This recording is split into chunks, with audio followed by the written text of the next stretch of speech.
na-map out naman natin yung mga rotang ito na wala nang nag-consolidate, and most of these are what we call short distance routes. Mula sa halos 1,000 mga ruta ng tradisyonal na jeep sa National Capital Region, mayroong nasa higit 300 ruta ang walang nag-consolidate na mga jeepney. Batay ito sa datos na inilabas ng Land Transportation Franchising and Regulatory Board o LTFRB matapos ang deadline ng consolidation noong December 31. Ibig sabihin, sa mga rutang walang nag-consolidate, walang nabuong kooperatiba o korporasyon ng mga tradisyonal na jeep. Kaya simula sa February 1, wala ng mga tradisyonal na jeep na papayagang bumiyahe sa mga rutang ito.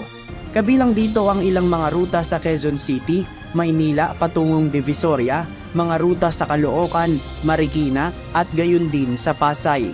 Paliwanag ng LTFRB National Capital Region, mga short distance na ruta lamang ang mga ito. Katunayan nila na hindi naging maayos noon ang pagbibigay ng mga prangkisa dahil mayroong mga rutang nauulit lamang.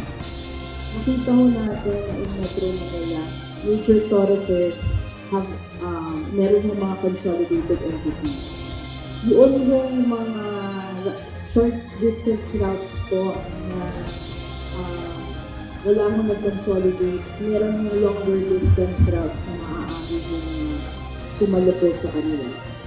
Mula sa higit 300 na ruta na walang nag-consolidate, hindi pa masabi ng LTFRB ang eksaktong bilang ng mga unit ng jeep na hindi nakapag-consolidate. Ngunit batay sa kanilang naunang datos, nasa higit 600 na unit lamang ng jeep sa NCR ang hindi pumasok sa consolidation. Muling binigyang diin ng LTFRB na simula sa February 1 ay talagang huhulihin na ang mga tradisyonal na jeep na hindi nakapag-consolidate.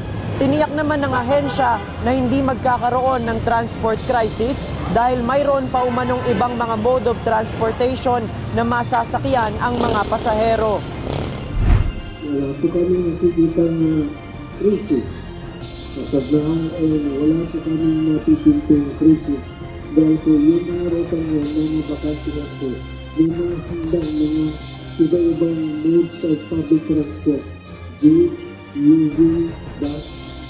Ayon naman kay Office of the Transportation Cooperatives Chairman Andy Ortega, nakausap niya ang Metropolitan Manila Development Authority o MMDA at sinabing may mga nakahandang libreng sakay ang mga LGU sa NCR sakaling kapusin ng masasakyan ang mga commuter. JP Nunez, UNTV, News and Rescue.